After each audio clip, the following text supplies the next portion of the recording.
Roosevelt always got some beef with wrestlers, man, that come onto this show. I don't know. I think he's tough or something. You know what I'm saying? So we got this segment to kind of test your chops.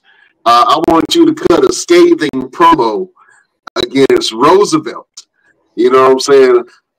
He said something nasty about one of your aunties. I don't know which one of them was it, but he said something nasty about one of your aunties, man. So I want you to go head to head with Roosevelt in our promo battle. You down for this? All right, yeah. We'll do this promo battle, and then I'll have to bounce out after. All right, cool. We'll do that. Yeah, let's do it. Yeah. All right, let's do it. Beautiful people, prepare for war.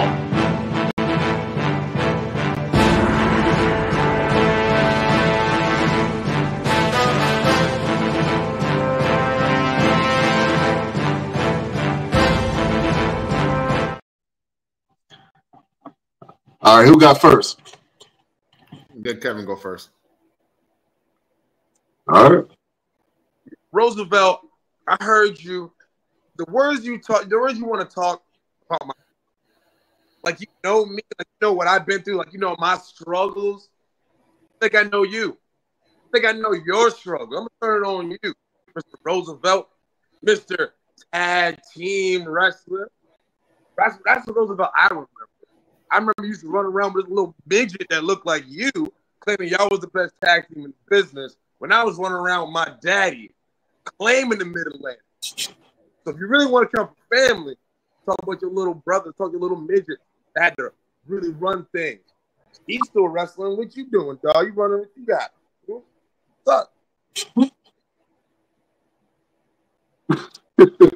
Oh man, he brought the big guns out, left him smoking. Pew pew. Oh snap!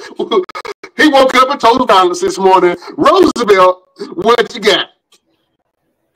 Kevin Phoenix. We talk about family. You talk about hard times. I know all about hard times.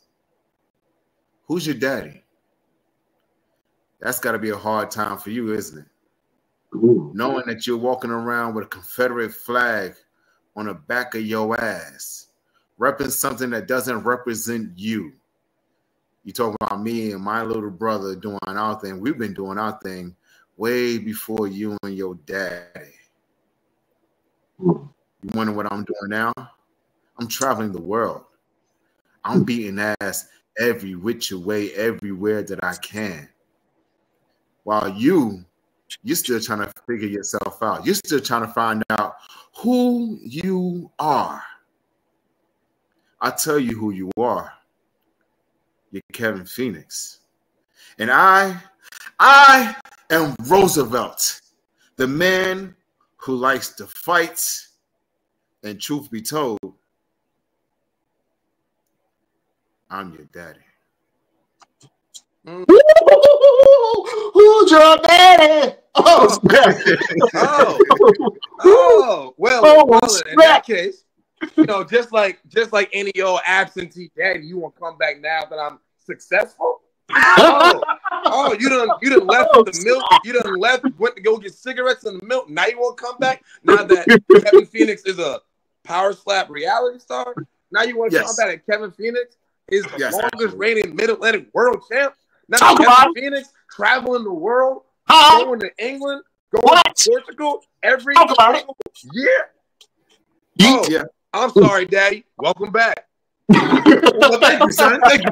Come here. I love you, son. I love you. I'm so proud of you. I got it. Look, I got a car that I saw on the lot. It's nice, and I think Daddy look good in it. Okay. Oh man. Oh man, that was a great promo battle from the one and only Kevin Phoenix and Roosevelt. Real quick, man. We know you got to bounce out, but if you got to leave the beautiful people with a message, with a word of advice, something to help them get through their week. Kevin Phoenix, do you have a final word for your beautiful subjects? Yes, I do have a final word. If you're down in Florida, please be safe with these storms coming through.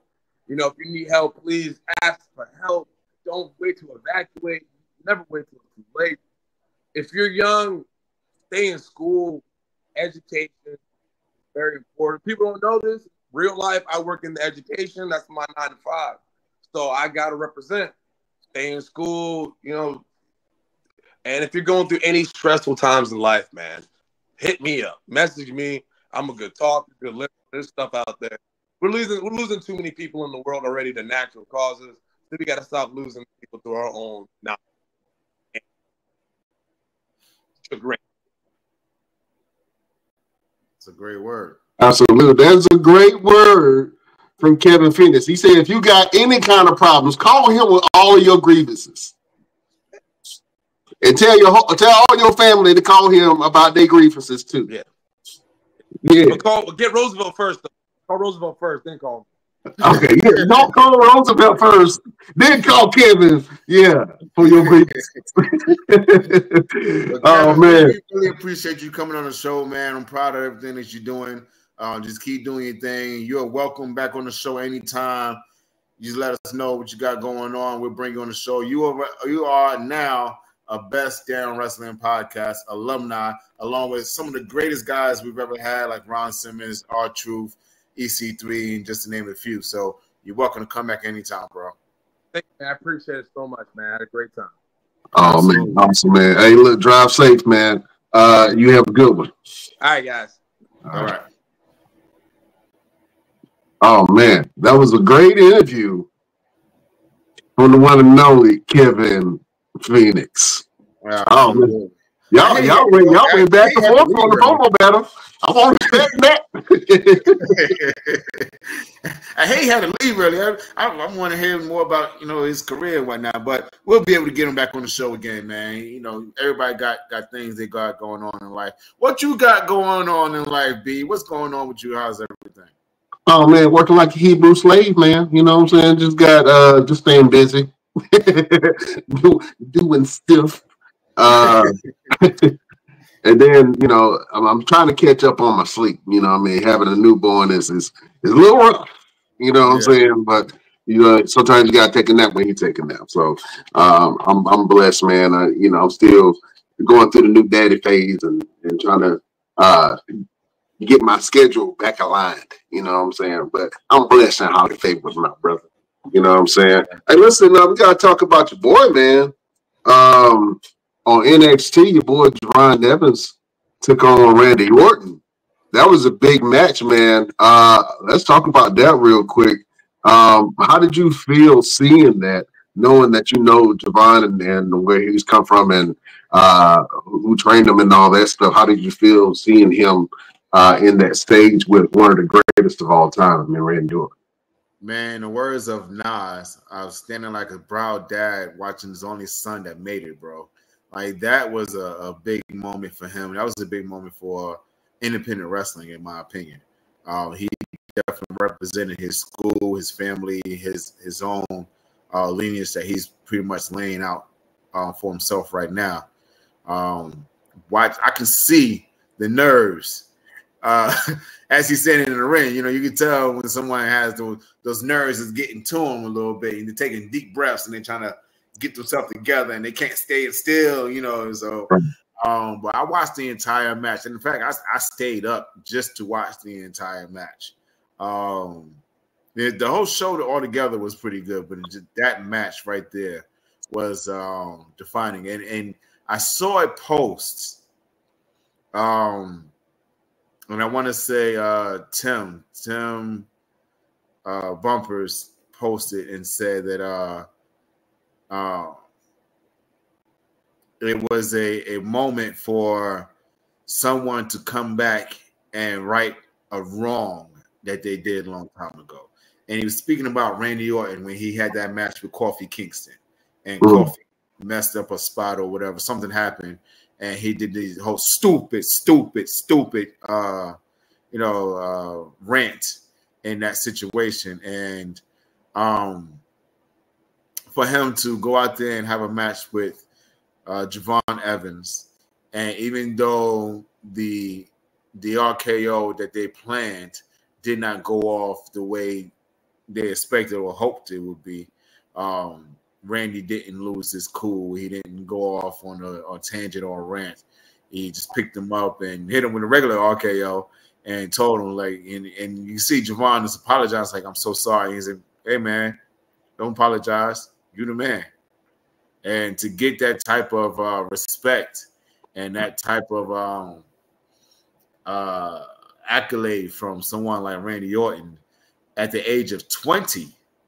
Let's remember, Javon Evans is only 20, and he has not even been at WWE a year yet. I want to say he's only been there for about 9 months, maybe. He hasn't reached a year yet. So to have eyes on him like that and to get the big rub or the big passing of the torch, even hit his own cutter on Randy Orton, it was beautiful too. It was so beautiful. But for Randy to take it like that and to allow him to, because you don't really see too many guys get in there and allow someone to hit something similar to their moves on them, a finisher. But Randy took it like a champ, and he let the kid really go out there and showcase his ability. So shout out to Javon Evans. Shout out to Randy Orton. Shout out to Randy Orton, because anybody, he could have just went and wrestled anybody. He could have stayed on SmackDown and did his thing, but he decided to choose Javon, and Javon showcased his ability. So I'm happy and I'm proud of him. Yeah. I know that a lot of people on the independent circuit, especially a couple of people that's been on the show who are independent wrestlers, man, they root for Javon, and it's always good to see people that especially that's going through the ranks of wrestling, actually do well for themselves. And North Carolina has a really great wrestling culture, man. And I love to see the camaraderie between the wrestlers, man, and supporting their own, no matter where they come from. If they're in the Carolinas and they connected with people in those circuits, they support each other. So that's great to see. Absolutely. Absolutely. You got to talk about the other roach in the closet. Girl, Sexy Red came out looking like a Men in Black worm, you know what I'm saying, twerking on Raw and NXT. You know what I'm saying? I'm waiting for them to just be over this whole Sexy Red fad. Hey, man, he even took a picture with Naomi that was horrible. How you stand next to Naomi? And most women, if they're standing next to Naomi, they're gonna look worse. They're gonna. It's like the Charlotte House. They're gonna look worse. She's standing with the duck face. Well, she's the new image of what cool is. You know what I'm saying? Well, give me hot. Give me room temperature. I don't want cool. I want hot. I think NXT is trying to be a place for young hip people. I mean, that's pretty much what the show is. It panders, not panders, but might as well say it panders to the younger crowd. You know what I'm saying? Like almost like an MTV generation kind of. Yeah. You know what I'm saying? I think WWE as a whole is pretty much gravitating to a more hip hop culture, because they had anybody who's anybody at Bad Blood this past Saturday in Atlanta. We had was it Little Baby? Was he there? Yeah, you had Little Baby that was there. You also had Killer Mike that was in attendance. As far as the hip hop crowd, you also had some other people. I'm trying to remember who all was there, but all of the land pretty much started to come out with it. Metro Boomin was in the spot, but you also have some legends, man, like X-Pac was in the crowd as well as Goldberg. Yeah, Goldberg was in the crowd as well. Arn Anderson was in the crowd. Mickey James. Yeah, Tully. So there's a lot of people that were there. And Atlanta showed up and they showed out. That was a hot crowd. It was a great crowd for Bad Blood, man. Let's talk about. Hold on. Let me before we talk about Bad Blood, let's go back to NXT real quick, because I want to talk about the fact that Tony D'Angelo won the North American Championship. A lot of people are upset about it, and a lot of people are happy to see Tony D'Angelo with a belt. Me personally, I know that Obafemi is the next star, but I want to see him move up, and I think this is the right decision to make to move him into that main event picture because he is a main event player, man. He has the presence of a Gunther when he had the Intercontinental Champion, and right now he's the longest reigning North American champion. Obafemi, but he just lost to Tony D'Angelo. Man, I love Tony D'Angelo. I love the family. You know what I'm saying? So I'm happy to see Tony D'Angelo get this spot. He is well deserved. You know what I'm saying? I don't care how you feel about it. And plus, Tony D, he's really great at storytelling. That's the one thing. He is probably the best in NXT. Ain't no problem. He is the best in NXT when it comes to storytelling. His vignettes are great. The almost drug kingpin like references that he makes to a lot of the talent is great. I love it. It's almost like watching a mafia movie on NXT. Mm-hmm. And I love that. So hopefully he can still keep that cinematic touch that he has and really elevate the rest of the talent to up their acting skills and their speaking skills. So I think that Tony D would actually be great at that role. I want to see Obafemi move towards the title picture. And we have Ethan Page too. Ethan Page is a great talent too. So I'm happy that NXT do have these stars when they do transition. I know LP don't watch NXT. He don't care about who's down there. But I mean, you got some hot stars that's there from, like we just said, Javon Evans to Obafemi to Trick Williams, Ethan Page. It's a lot. Kalani Jordan is down there as well. You know, she's a great talent. Lola Vice. And I know I'm mentioning just a couple of people, but these are hot talent that are going to move to the main roster, and I really want to see how they do. Oh, snap. We got a villain in the building. It just got cold all of a sudden. He must be Joe Hendry because you mentioned his name and he appeared. Like Beetlejuice. LP is in the building. LP has left the building.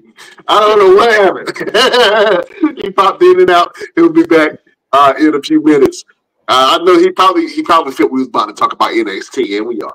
You know what I'm saying? But I think that NXT has some great talent, man. I'm happy to see what Shawn Michaels is doing down there. Actually, I think a lot of talent keeps Shawn Michaels young and on his feet and informed about what's going on. And you can tell that he's listening to other people on his team that are saying, hey, this is where the culture is moving. These are the trends that are happening. Yeah, we need to add a little bit more hip-hop because hip-hop is in. You know what I'm saying? Mm-hmm. So, you know, they're making all these changes to NXT, and now they have a larger crowd, which I love seeing. So these talent really have something to look forward to other than doing the performance center and wrestling in a high school gym. But it looks great. I mean, I ain't gonna don't get me wrong. I love it. Almost remind me of the Thunderdome a little bit. But now we have a live crowd for NXT and people to, you know, kind of feed off of to get that next step, which they are going to do when they come to main roster. So I'm excited to see what NXT talent does. But yeah, let's talk about Bad Blood real quick, man. Roosevelt, you know we got to do this each and every show, man. I want you to rate Bad Blood on a scale of A to F. Beautiful people, prepare yourself. We going back. Excuse me, class. Class. Shut up! Wow! Oh man, what would you give Bad Blood, Sir Roosevelt? I might give it a B minus. Mainly because the women's matches was lacking. The Nia Jax and Bailey match. Nia Jax is really trying her hardest to be this dominant figure, but when she gets in a ring, like she's dominant when she's on a mic. Like you can really tell, like, okay, I don't want to mess with this woman. But when she gets in the ring, she loses it when she starts having these little comedy spots where she's slapping on the back of the head. I'm just like, if you just want to be a dominant figure, grab her by her hair, fling her around or something. Like, grab her, pick her up, and start talking trash. That whole slapping the back of the head, that's like, you know, childhood bullying type thing. That's like your older sibling is always messing with you, and you just trying to sit down and color your comic book and watch Ninja Turtles or something. You know what I mean? Like it's just it's more annoying than more so than intimidating. I believe we thought we was going to see a cash in from Tiffany Stratton, which was foiled in a good way because it didn't look like she was trying to cash in once Nia Jax sat up. And that stupid setup that she did was stupid. I'm going to say it was dumb. You're not The Undertaker. You're not Kane. I don't know why you sat up like that. That just didn't make any sense to me. That's not you. She can, I guess. I guess. But yeah, that match, and then the match between Rhea and Liv Morgan did not have its fire that it needed. And then the finish got screwed up with Raquel Rodriguez coming in too early and getting Liv Morgan disqualified. That's a bad way to come back from an injury and screw up. You had one job, and you screwed it up. So, yeah, that would leave me to give them a B-. All right, B-. Well, we have another crew member that's going to give us a grade.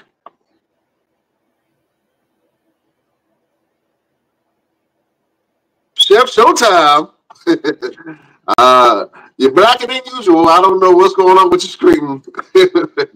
Frozen. He's frozen like the ribs he cooked. Can you see? Can you hear us? No. Okay. All right. So, yeah, man, I think that what were we just talking about? The rating of yeah. That's me. You know what I'm saying? Women's matches screwing up Bad Blood. That's what happened. Well, I think that it was a lot of elements to that I did like.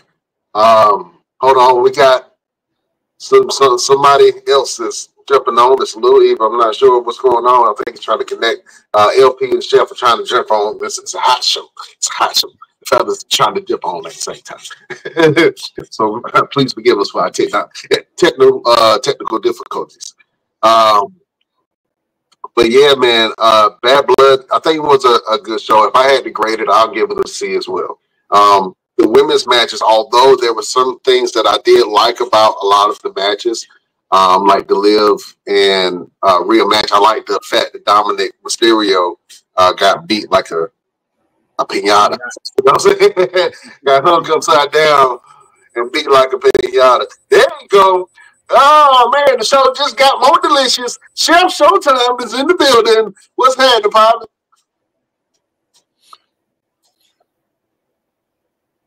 All right. LP. Yeah. All right. What's happening, Peasy? How y'all doing? Oh, man, we good, man. We're just talking about Bad Blood, my brother. You know what I'm saying? We grading it from A to F, man. What would you give the show Bad Blood? I think I gave it a C. I think that's what I did. Yeah, I think I gave it a C plus because The Rock was the plus. Yeah, I think the pay-per-view itself was just I didn't have no oh my god moments until the end of the show. Like I think that's why I had to rate it. What did you guys give it? We gave it a C. B-. You said a C and B-. I gave it a B-. When did you give it a B-? You just gave it a C. It's B-. Yes, you did. B-. Okay, B-. I could have sworn he said C-, but okay, whatever. Yeah, I gave it a C. I think that it was some really great moments within there, especially with The Rock coming back in that whole storyline. I don't know. The Cody and Roman match seemed unnecessary, and it was boring. I'm sorry to say it. The Bloodline versus Cody and Roman Reigns, that match was horrible to me. It was slow. They were trying to have the pace that Roman usually has. For some reason, they didn't have the same oomph. You know what I'm saying? And it wasn't hitting for me. So The Rock definitely saved it. I mean, but the fact that LP mentioned the match and he didn't even mention Roman Reigns or the match itself or none of the players in the match. The best thing about the night was The Rock coming back. It goes to show how lackluster it was in a lot of aspects. You know what I'm saying? LP, did you enjoy the Roman and Cody match versus Bloodline? Did you enjoy that? No. It was very lackluster.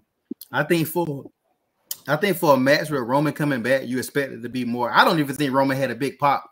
I think Roman had a pop, but I don't know. To me, maybe it was the arena. I just felt like with his match back, it would have been a little bit better.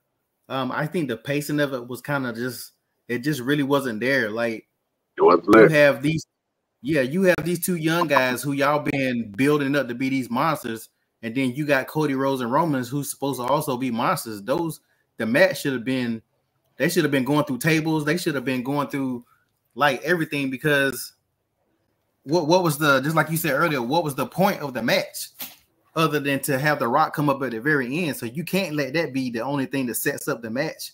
I guess to add on to the story, I get that, but y'all built this pay-per-view up like it was WrestleMania. You got all these celebrities out there. You got the legends out there. Like, I was really like, what the hell gonna shoot? Is Vince coming back tonight? Like, it really gave some big bold stuff, and even with Triple H boosting up that ugly ass belt, like, don't nobody want that shit. So like, it was a pretty much, to me, it was a Raw. It was a Raw or a SmackDown. Like, what was the standout moments other than The Rock?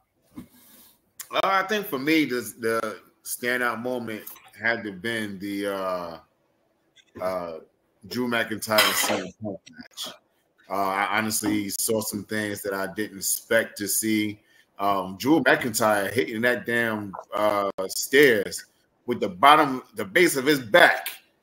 Yeah, I feel that one. I was like, yeah. I hit my life when I saw that one. I was like, I'm falling. I can't get up. Yeah, there was a lot of spots in that match, and I think it was a good match. I think it was a memorable Hell in a Cell match. I'm not a CM Punk fan by no stretch of the imagination. I've never been a CM Punk fan. I appreciate CM Punk, but I've never been an in-ring CM Punk fan, man. So for me to be able to see him put on a great match like he did with Drew McIntyre, I felt like he pretty much gave all that he had in that match. And even he came back on Monday Night Raw, was like, look, I said I ain't had no more Hell in the Cells in me. And that was kind of like my last Hell in the Cell. I'm more beat up than I've ever been. So I think he's coming to the realization that, hey, man, you can't keep on doing this, bro. You know what I'm saying? At some point, you're going to have to either wrestle differently or have a different approach. And so his future in the business is kind of wavy right now. But I think that they put on a great match. I don't think Drew has anything to hang his head on. It was a great feud, and a feud that nobody really saw coming. I think that a lot of people expected the Seth Rollins versus CM Punk feud to really have that same type of fire. But Drew McIntyre just seemed to interject himself in that and say, hey, I'm just going to take CM Punk to his limits, man. And I think that he absolutely did that. Chef Showtime, did you like the Hell in a Cell match? It was a good match. Sorry about that. It was a good match. I liked it a lot. What'd you like about it? Drew falling on those steps when he talked to that Claymore. The best part of the match. Yeah, man. He also got cracked open with that food box, man. At first, I thought he gimmicked. I thought he bladed. Yeah. And I was like, damn, he really hit a vein or something. He went deep with that one. So I'm not sure, and they did it great because I didn't know if he bladed or if he just really got hit that hard with the latch of the toolbox, busting his head open. But either way, man, the visuals of that where Drew McIntyre's face was like really crimson, covered in blood, man, and CM Punk was covered in blood too, man. I thought that the optics of that was what it was supposed to be for a Hell in a Cell match, man. Drew McIntyre ended up getting 16 staples, and if you remember, CM Punk couldn't even make it to the back on his own. Like they had to come out and give him oxygen and everything. Like, those guys really put it out there. Yeah, man, absolutely. We got a message on YouTube. Yeah, there's sharp edges on the side of the toolbox. Absolutely, that was one of them. That was one of them toolboxes that they got from Lowe's. You know what I'm saying? They went to Home Depot, Lowe's, got one of them. That was that was one of them stainless steel joints that they have on sale on Father's Day. Yeah, that was one of that was one of them. Oh man. From the 99-cent store that's got all the sharp edges. That's one of those fake ones. I don't know if it was fake or not, but the match looked good and it looked real with that box, man. I thought it was a really good. Fellas, what do you think that Hell in a Cell match stands up in the pantheons of Hell in a Cell matches? Do you think it's at least top 10? No. Has it been 10? No. It's been a lot. It's been about 10 or more, yeah. Then you got to count the event, Hell in a Cell, and the matches that they had. Usually they were having 2 matches for Hell in a Cell. So I like the way that it went back to as far as a way for 2 men or 2 women to, end a dispute or end a ongoing feud or battle. I like the way that they presented it again and did it that way. I thought that was awesome. You know what I'm saying? But the fella said in the pantheons of Hell in a Cell, it ain't shit. So we got to say it's better than a couple of Hell in a Cells I can think about. You know what I'm saying? I just looked it up. There's been 52 Hell in a Cell matches. I didn't even realize that. See, there you go. So I mean, I don't even remember 5 of them. I just think I haven't done Undertaker and Mankind, Triple H and Mankind, Triple H and Shawn Michaels. Yeah. Undertaker and Triple H. Triple H and the Undertaker has probably been in the most Hell in a Cells. Yeah. And then Kane has been in the won a couple Hell in a Cell matches. Yeah. I really love the New Day. The New Day versus who was it? The New Day versus the Usos in Hell in a Cell. The tag team Hell in a Cell. Yeah. That was fire. That was hot. I love that. Also, Edge had a few Hell in a Cell matches as well. Yes. Hey, do you remember Shane McMahon Hell in a Cell match? When you get the elbow off the top of the cage? Yeah. Shane McMahon has done a couple of Hell in a Cell matches as well. So, when you're thinking about it, man, who has had some of the better performances in Hell in a Cell? Obviously, Undertaker is undefeated when it comes to the Hell in a Cell. I don't care. Anytime he stepped in, he's on that whole match in general. But in the pantheons of Hell in a Cell, I think this stands. I think it's top 20. No. Top 30. Top 30. It got to be in there, man, because for this age and the brutality of the event of which they presented, I think that they did it really well where it wasn't like it was brutal, but it wasn't cringy. No, they made it. They made it bloody too fast. Because all he did was throw CM Punk into the cage and cut him open. That fast. I don't know. That cage was a little flimsy. When they hit the cage sometimes, I was like, oh man, that's like one of them places I grew up with. You get lifted up a little bit and crawl under it. You know what I'm saying? Man, but I think that it got to be top 20, man. It got to be top 20. You know what I'm saying? I give it top 20. We got another comment from YouTube. He's talking about the 6-man Hell in a Cell match. And that consisted of Kurt Angle, The Undertaker, Triple H, Stone Cold Steve Austin, The Rock, and Rikishi. That's the one where Rikishi got thrown off the cage into the haystack, right? Yeah. Okay. Yeah. I do remember that. That one. Yeah, that one's pretty good. What did y'all like the Finn Balor versus Edge Hell in a Cell match as well? No. Let's not never talk about that again. let's never talk about how Finn. Who was it? Which one was the Finn Balor started bleeding and they took 20 minutes to patch him up in the middle of the fight? Let's never talk about that. Let's not forget. If I ain't mistaken, Chris Benoit had a couple too. Yeah, I think one of the worst ones was Chris Jericho versus Kevin Owens. Mm-hmm. And then Mankind. I just remember Mankind cussed them out so bad because they made the match look they made this Hell in a Cell look so weak the way that they ended it. And I remember him cussing them out like, I gave my body, my teeth, my ears, like my back for this match. You gonna end it like that? You just gonna joke around with it and play with it? I remember he was so upset about that, man. But yeah, as far as Hell in a Cell, man, this match kind of delivered on a lot of things that you wanted to see in a Hell in a Cell match. You wanted to see a little brutality. You wanted to see a little bit of wrestling. Some weapons that come out. You know, they had a couple spots with the wrenches that were pretty good, man. And I enjoyed it. I thought it was a good match, and I'm glad it was the first match because it made every other match after that suck. And I think it set the bar really high, and then the other matches really just didn't really deliver like that. You know what I'm saying? So, and even the Roman match, like I say, I think that the Roman style of match, I'm not a fan. I love Roman Reigns. I love the character Roman Reigns.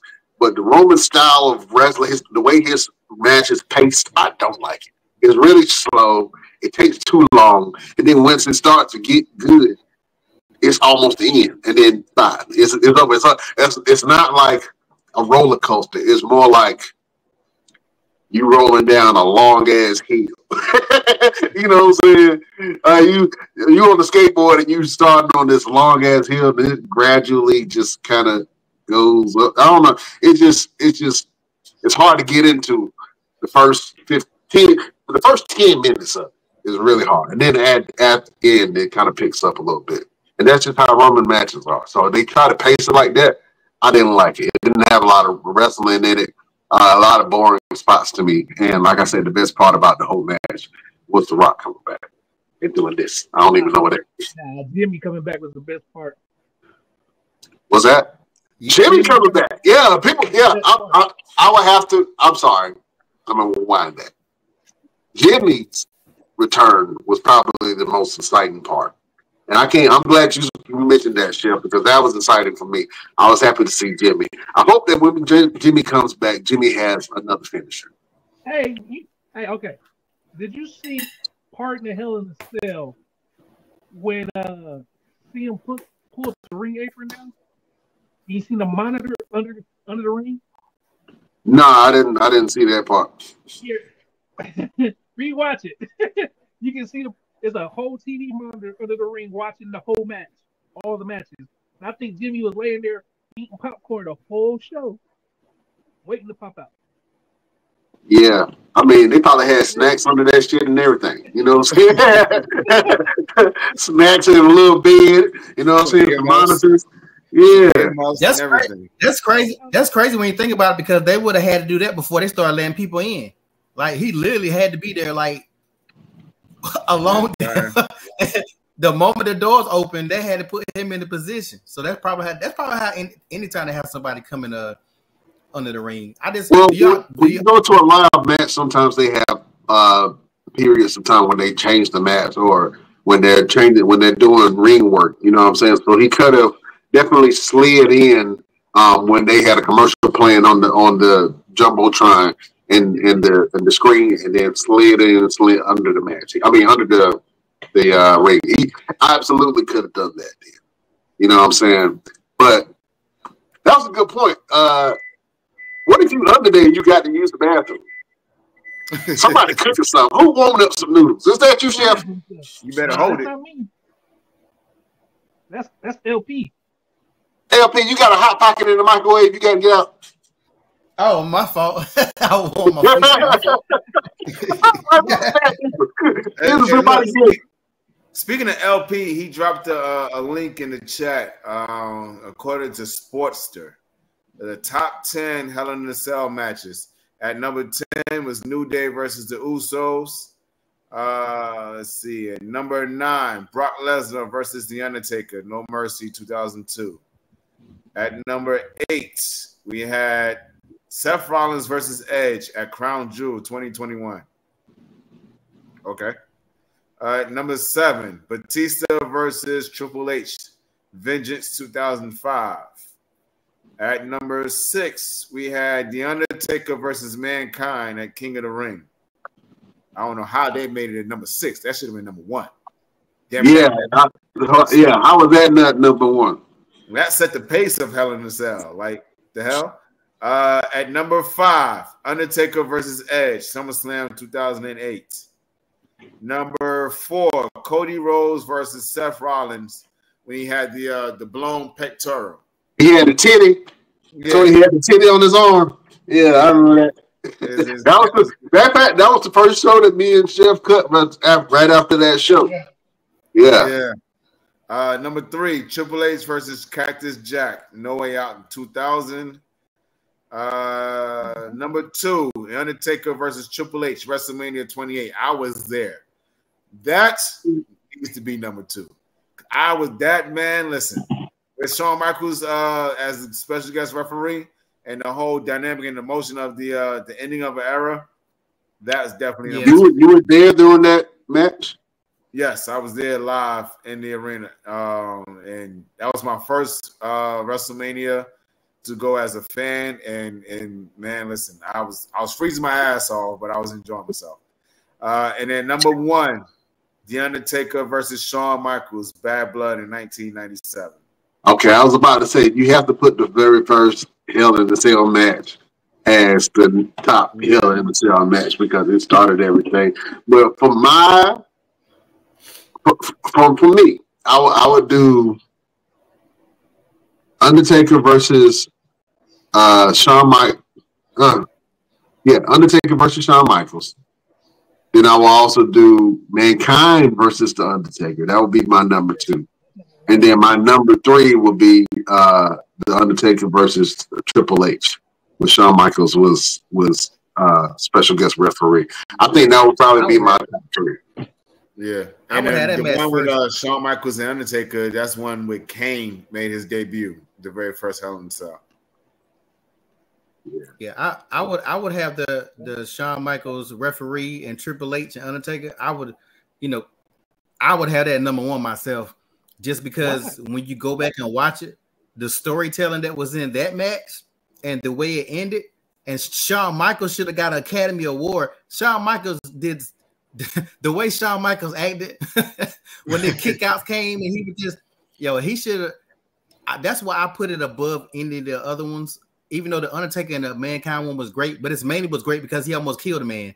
The match itself, it wasn't like it was that great. We give him credit. 3 times. He almost killed him 3 times in the same match. Yeah, that's why. And then some of that shit was mistakes. But some of that shit wasn't supposed to happen. He wasn't even supposed to fall through the. So imagine if that stuff didn't happen. That match would have been good, but I don't know. It's definitely arguable. I would say that. And then to see Triple H, Shawn Michaels, and Undertaker at the end of the ramp, like that shit. I don't know. I guess because I don't watch that match so many times. Yeah, I think that was a symbolic match. So if I had to think about what match had a lot of impact and that was very symbolic, I think it was that match because it did show the end of the era. And right after that, the era did change. Yeah. You know what I'm saying? So you have certain time periods from wrestling where there's going to be a change and the company is going to go a different direction with the product or go with new, younger stars. And it's happening now. You know what I'm saying? Just think about the 4 Horsewomen they ain't really doing much right now. Bailey just lost. I mean, Bailey is still great. She's still wrestling, but she just lost to Nia Jax. Charlotte Flair, I don't know what Charlotte doing. She enjoying her best life. Go ahead, Queen, do your thing. Mercedes Moné is on AEW, but the AEW fan base really seems to hate her. I don't know why they hate her so. But yeah, the AEW fan base really doesn't like Mercedes Moné or her character. But she's on top right now, and so she's really the only one that's really doing something. And then Becky, we don't know what's going on with Becky. So the 4 horsewomen are now on the back burner. It seems like, because now there's new talent that are coming in that's kind of trying to claim that spot. Even Bianca and them are afterthought, and you have new stars just coming in like Tiffany Stratton, who I'm pretty sure they're gonna put the belt on Tiffany Stratton very soon. You know what I'm saying? And so we were talking about NXT earlier, and some of in the last show we had the topic come up about black stars. You know what I'm saying? And are they making black stars? And I think that in NXT, Shawn Michaels is absolutely making stars out of people of color, who just happen to be a certain color, certain religion, whatever the case may be. But black and brown people, he has showcased on the show. It's hip, it's young, it's fun, it's energetic, and a lot of people are loving what he's doing right now, especially on the CW. It just seems to fit the dynamics in which they're trying to attract. You know what I'm saying? So absolutely great. But yeah, I think we all enjoyed Bad Blood. The next thing, the event that's coming up is Crown Jewel, which LP, you alluded to the belt. Man, you ain't like the belt? Hell no. Man, I don't think the first thing I said was that damn shit is big as hell. Like, I think that belt is gonna have just about as much meaning as the belt that The Rock got on. I love The Rock, but that belt don't mean nothing. I think that they just didn't have nothing to do for Crown Jewel. They're not gonna do Roman versus Cody. Like, they're not gonna do nothing major at Crown Jewel. And it's funny because you go back, the crowd was like, get that shit out here. Like, they were booing. Made a whole big deal. Yeah, they were booing. Like, yeah, like you made that big deal about you just got this major announcement. You could have made that announcement on Raw. Like, you really, yeah. You really could have just made that any damn where. But you know, so I can imagine if I was there getting all hype, and that's what you got to say. Like, people don't care about Crown Jewel like that. Yeah, they don't. Yeah, new belt, big crap. Yeah, I think you meant to put big. But yeah, I didn't like it. The belt was very gaudy, and I think this is the thing with Crown Jewel. They want to do an event that's big and better every year, just like when they had the greatest Royal Rumble ever, or something like that, and it was not. It was hard, but I remember who won. I think your boy Braun Strowman won that one, Chef. And I think the only reason why he won because he had a beard. I don't know, maybe. But that match was horrible, and I think that they're trying to do something. Maybe they should go ahead and pull the trigger, because I would love to see Gunther versus Cody, but I'm not sure if I want to see Gunther versus Cody at Crown Jewel. I think that the better matches they should have, and I hate to say this, and I know y'all gonna eat me up for saying this shit. I think that the better match will be Gunther versus Goldberg. Yeah, because that's what they want. That's what the Saudi that's what they want. They love legends, bro. So you don't want to see Gunther get his ass whooped again. Yeah, that's it. That's all. He gonna beat the shit out of Goldberg. Get out of here. You saw hey, he couldn't beat the shit out of Sami Zayn. Look, Goldberg better worry about the match with Ryback that Ryback been trying to make for the past 2 or 3 years. Like, don't nobody Sami took the championship from him. Look, don't nobody want no damn Goldberg. Oh, I think his son is in wrestling, right? So I think his son is starting to wrestle. I know he plays football, but I'm not sure if he's in wrestling. No, he is. I believe he's signed to WWE as well. Is it? Yeah. So if anything, they probably trying to, you know, possibly build that, which they shouldn't, because he should definitely be in NXT. He should not be nowhere in the, you know, in the main thing. Goldberg don't look like he in wrestling shape. I couldn't really tell what he looked like when he take his shirt off, but I think we remember the last time we saw Goldberg in the the last time I saw Goldberg in the ring, it was horrible. So I don't know what was the last match y'all saw him in. The last match that I saw Goldberg in, he did some cleanup matches after he botched that match with the Undertaker. So the very last match was Goldberg versus Bobby Lashley, and where they put they put Goldberg over Bobby Lashley, and I think he speared him off the ramp or something like that. I don't know. That was the last match, but they were trying to make Goldberg look strong after he completely sucked at the crown jewel that they had with the Undertaker versus Goldberg, and yeah, that match was horrible. And he was already concussed because he wanted to start banging his head on the walls and doors and shit. Like so he knocked himself out before the match. You know what I'm saying? So I think that the Saudi Arabia crowd, and I think that the powers to be would love to have Goldberg on the card. And I think that they should have just went with the storyline that they were building that bad blood and had Goldberg versus Gunther, man, because that had a little venom on it. You know what I'm saying? And I'm going to be honest with you. I'm going to go ahead and say this. If Goldberg's song is any indication, he had no emotion at all during that whole entire night. And so if he's going to be like that, I'd rather not see him wrestle. But maybe the boy got chops. I don't know. We'll see. Go ahead, Russell. Real quick, Goldberg's last match was Elimination Chamber, February 2022 against Roman Reigns. I do remember that because Goldberg didn't turn around fast enough to take that damn spear, and Roman speared his ass in the back, or vice versa. I remember somebody getting speared in the back because they didn't turn around fast enough, and I want to say Roman speared Goldberg in the back. I remember that. That goes to show how much that match sucked, because I don't even remember it. I don't remember them going. Maybe they did, but I do not remember anything about that match. Yeah, I remember that one because Roman was running the ropes to build up speed like the way Braun Breaker does, and Goldberg didn't turn around fast enough, and he speared him in the back. And then he got up and he speared him again, and then he got the 1, 2, 3, and then they tried to put it over as Roman had to do the extra, the little bit extra to spear him in the back, and then spear him in the Goldberg old ass couldn't turn around fast enough. Listen, I don't even remember that match. Yeah, that's one of them throwaway matches. I don't believe it. It looked like they were scared. The Triple H was scared to let Goldberg get in that motherfucking ring because he sent security out there faster than anytime they start fighting. Yeah, them security was out there fast. Well, we talk about representation, right? And I know that WWE is going to Saudi Arabia, right? So who is the representation in WWE for that Saudi Arabia crowd? They were Sami Zayn. Yeah, Sami Zayn.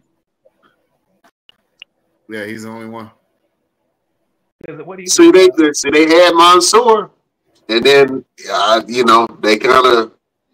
That Mansoor, I don't know what happened with Mansoor. I like Mansoor before he started doing the Eminem thing. Jinder Mahal is Indian though. So Jinder came off the wrong way. That motherfucker made everything. Yeah, Jinder Mahal would be, but he's Indian, so that's a little bit different. But you also have Mustafa Ali, and they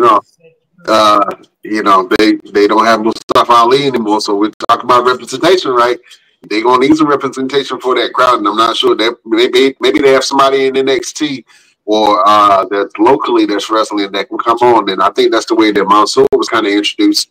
Was he was brought in and as a local wrestler on that stage, and he did really well. I forget who he fought, but he did really well against whoever he fought. No, that was Mustafa Ali.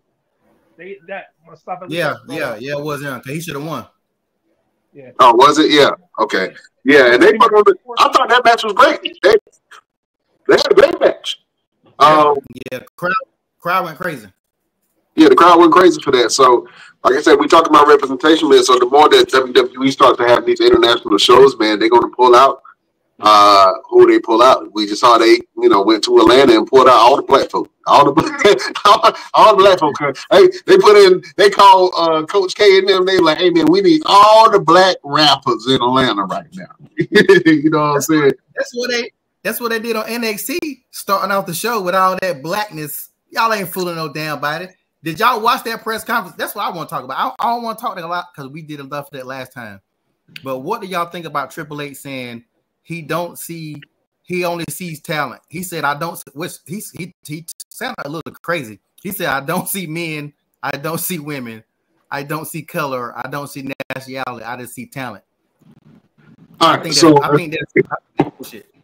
If we're talking about it from a business and a leader or a manager type perspective, that was the right thing that he should have said. I just see talent and I promote the talent that I see. The fact that he says he don't see color and don't see race and all that, that's a lie, because we just talked about it. You go all over the world and you pull out your stars that look like the people that's in your crowd. You know what I'm saying? You think you would have pulled out 6 in Saudi Arabia? Hell no. You know what I'm saying? You would not pull out Sexy Red and put her ass in front of that Saudi Arabian crowd. You would not. So the fact that you say you don't see race, I get what you're trying to say. You're trying to be politically correct. You're trying to address the question, but then he moved on from that question quick as shit. And he ain't like, he moved on from that question so happy. He was happy that somebody asked him another question. They were like, they got another question up there. Somebody asked a question? Yeah, right. Yeah, he moved on from that question super quick. But we've been talking about representation, right? And more than likely black representation in wrestling. I think that they have started to answer that question by utilizing the NXT stars, right? Because I'm going to be honest with you. That show in St. Louis for NXT, and I know you don't watch NXT, fellas. I know, Chef, you might not have time at LP. I know you busy, but you really don't give a damn about NXT anyway. But it was super black. No. It was NXT was so black, you would have thought they aired that shit on BET. You thought catering was done by the local barbecue. And somebody invited them to the barbecue right after the damn show or before the show got started. It was ribs and pork. Yeah, they had ribs and pork barbecue there. You know what I'm saying?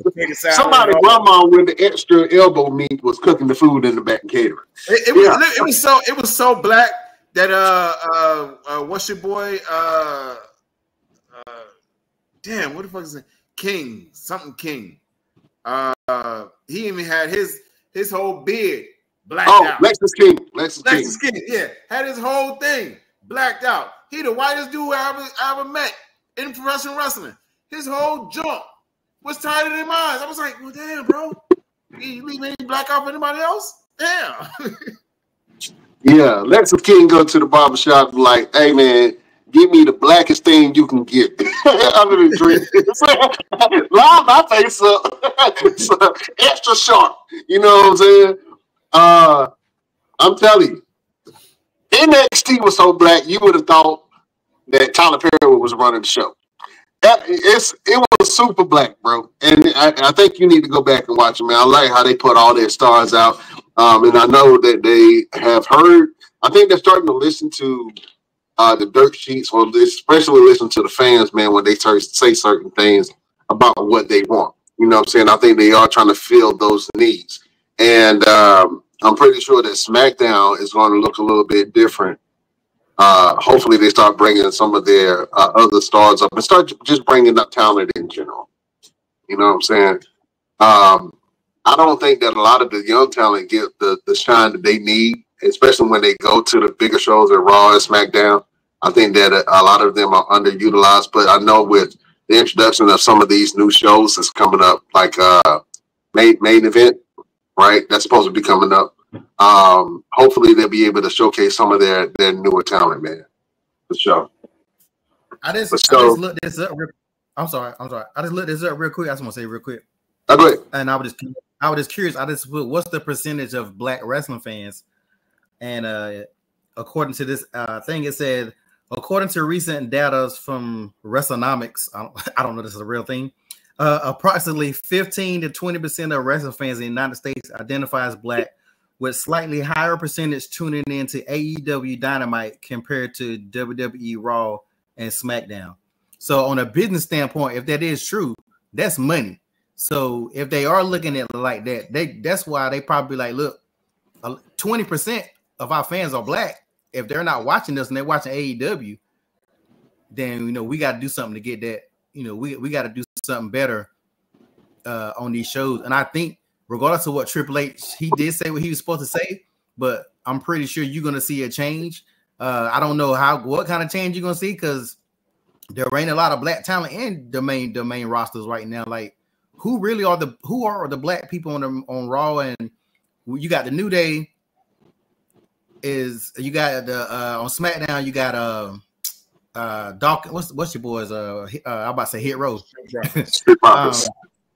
You got the Street Profits. You got Bianca. You got Jade. You got Naomi. Where's the Apollo Crews at? This is what I will say.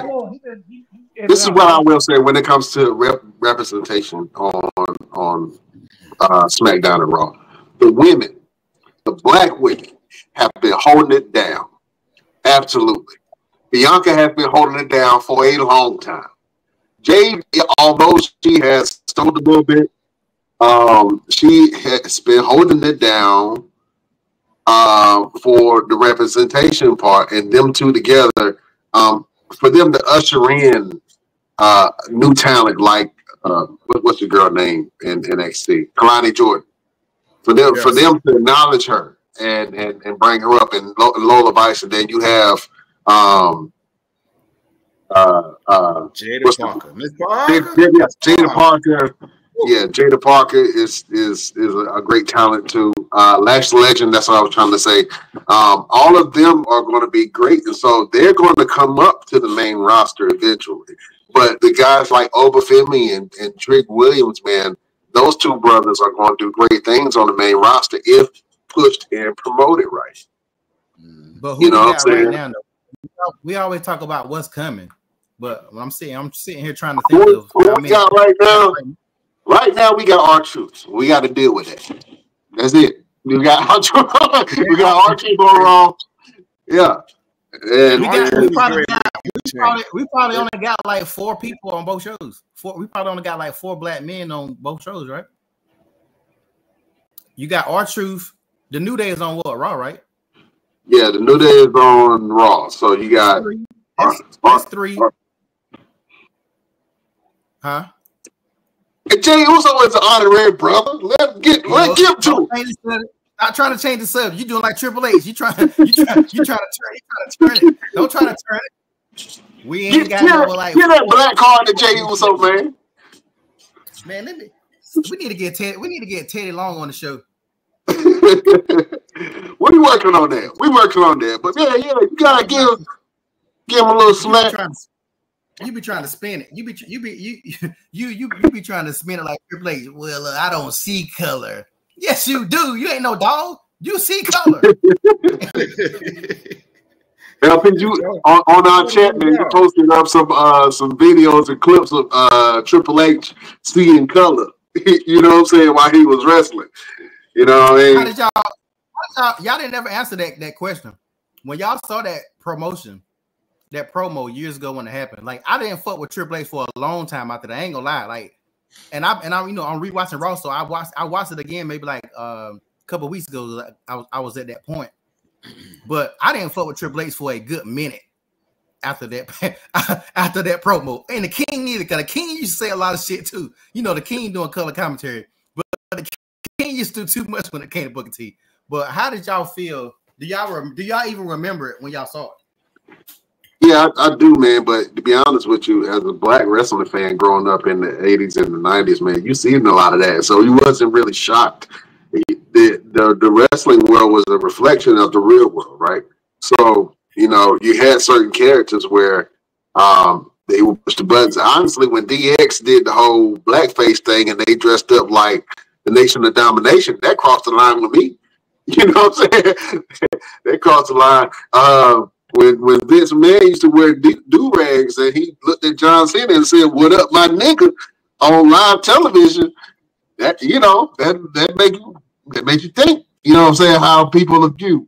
But I think that, I don't know, it just depends. If you offend something that happens in wrestling that's going to offend you, you can always find something that's going to offend you. You know what I'm saying? And that's just the reality of the beast, man. You know what I'm saying? If you offended, that just means you invested. I don't know if you guys were watching earlier. We had a guest on earlier, Kevin Phoenix, and he actually portrayed a wrestling character when he first started, where he wore the rebel flag on his ass. You know, he did a whole, you know, backwoods black guy who was with the Confederate side of things, and he spoke about it. He said, you know, he got some heat for it. He says one of those characters he would never ever do again because of the backlash, not just the backlash, but just the whole dynamic of what it really stood for, compared, you know, to black people as a whole. So, you know, there's a lot of characters out there that do different things in terms of wrestling and whatnot. So, and that was one of them. Oh man. Well, look, fellas, man, we gotta say bye to Chef, man. Chef, real quick, man, give the beautiful people a word of advice, a little motivation throughout the week. Chef Showtime, do you have a final word for your subjects? Don't trust LP because he like me. That's my final word. You said what? Don't trust LP because he like Gunther. Don't trust LP because he like Gunther. Yeah. Yeah, there you go. That is a final word from Chef Showtime. We see you later, Chef. See you later. All right, Chef. See you later. Oh man. LPZ, what you guys going on and where can the people find you? Photo shoots and all that good stuff. Same old. Don't nothing change. You can find me on Instagram, One Click Photography Shoots with an S, and just check out everything that I got going on. I'm nicer on my Instagram than I am on this show, in case anybody's everybody probably think I'm the black. They probably think I'm the black militant on this show. But I really ain't. I love wrestling, but you know, I'm gonna speak on shit that I see, and you know, I like conversations. You know, I like throwing a landmine in the comments and then coming back and seeing what people talking about. You know what I'm saying? So sometimes, you know, you got to have that conversation to get things changed. Yeah, you got to, because if not, we'll all be in the same place. If you working on a job and you want to raise, but you scared to say something, and you say something, and they be like, we're gonna have a pizza party, and you forget about it because they gave y'all a pizza party. You didn't get that raise. And you've been there for 30 years and you ain't had no promotion. So you know you got to ruffle some feathers sometimes. So you know. Oh man, don't apologize for being pro-black, LP. You know what I'm saying? We wouldn't have it no other way. You know what I'm saying? If you can't see LP right now, but he got a dashiki on right now. You know what I'm saying? With a Dr. Umar shirt under. He on a black beret right now. Yeah, he got on the black beret. Black and green beret. Yeah. He got the continent of Africa on his drawers. He's super pro-black right now. He got a black power. What you call that shit? Black power. A black power pick in this video right now. I tell y'all think my camera off. No, I'm just that damn black. Listen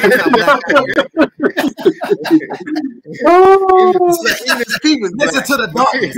Yeah. Even his teeth is black. Yeah, even the teeth is black. Oh man, LP, do you have a final word for your beautiful subjects? Oh man, I think your man Eric Bischoff said it the best. Controversy creates cash. So sometimes you got to say some stuff, and you'll see the money come to you because people love controversy. So never be afraid to kick down some doors, piss some people off, ask some questions, because that's how America is ran. Get that money. Boy, man, that is the final word from your boy, LP. Boy, if you was in the wrestling business, you'd be cutthroat, boy. Man, get your money. Man. Screw everybody else. So you already got me wanting to be somebody's damn manager, but they might not be able to wrestle no more once I get done with them. Oh man, listen, we might have to pair you with the best damn wrestling champion, Blade Brown, and you can be Blade Brown manager.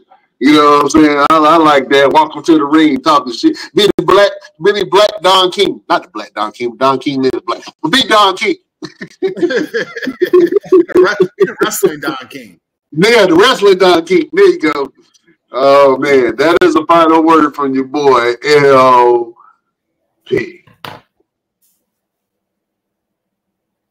Roosevelt, huh? What you got going on? Man, I ain't got nothing going on, bro. I'm a little upset. I don't have no shows this month. I don't know what I'm gonna do with myself. I'm gonna lose my mind. I do got some vacation planned, so that's good. You know what I mean, lady? We're gonna do some vacationing. We need to get away. There you go. You need to get away in order to get away. You know, so that's what we got going on, man. Ain't much going on. It sounds like you got a lot going on right there, boy. You gotta keep your woman happy. That's a 24-hour job, Jack. You know what I mean? Listen, happiness don't run slow, don't run short around here, brother. You know what I'm saying? Okay, yeah, dishing it out. Oh man. Hey, LP been married forever and a day. What's some good relationship advice, LP? You said what's some shit? Don't ask me. I'm fucking horrible. LP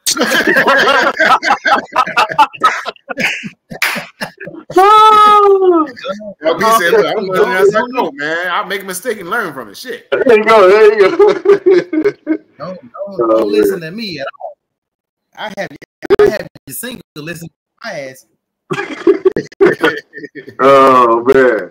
LP is off the charts, man. Go follow LP. Go follow your boy Roosevelt and everything they got going on. Roosevelt, you got a final word for us, my brother? Yes, man. My final word is everything is conditional. Stop believing the hype. Everything is conditional. Relationships, love, work, jobs, money, careers. Everything is conditional. Something you got to give in order to get. You know what I'm saying? You can't just get everything 100%. Everything comes with a condition. So make sure you read the small print. Make sure you understand the terms and conditions of what you're getting yourself into, and then govern yourself accordingly. There you go.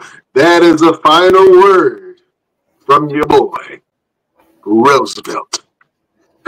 Yeah, so I'm going to start to call you the con man. The con man, Roosevelt. Yes. There you go. No, just not sticking. All right, we'll see. Well, beautiful people, man. Thank you for joining us. My name is Brian Renegade. I had to give you a final word. I'm gonna have to go with a old Bob Marley song. Just popped in my head. Don't worry, be happy. You know what I'm saying? Don't worry about your problems. They're gonna be there. Don't worry about the situations that you got going on right now. You're gonna get through it. Focus on being happy and things that make you happy and bring you happiness. You know what I'm saying? If you got to focus on yourself a little bit. You know what I'm saying? So don't worry about the troubles of the day. Just do things that bring you joy, bring you completeness. You know what I'm saying? So don't worry about stuff. You'll be all right. You'll get through it. Just be happy. Find the happiness. Find things that make you happy. that is final word from your boy, Brian Renegade. Roosevelt, I'm going to close down the show, sir. Okay. Did you talk at the same time? What was it? Ladies and gentlemen, we can't hold you no more. We've had you for a very, very long time today. We've had a great show. Fellas, we had a great show.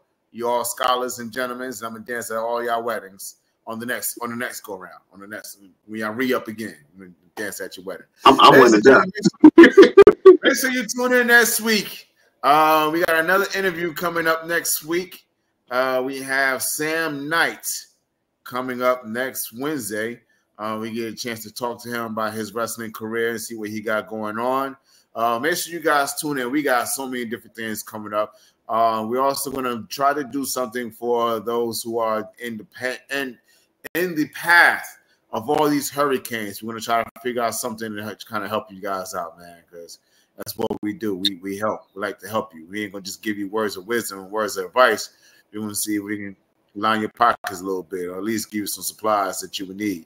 We ain't gonna throw no paper towel at you. No, I'm not gonna throw no paper towel at you. Yeah.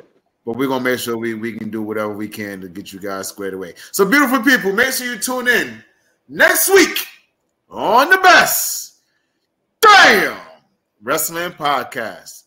Fellas, have a great night. Ladies and gentlemen, we bid you adieu.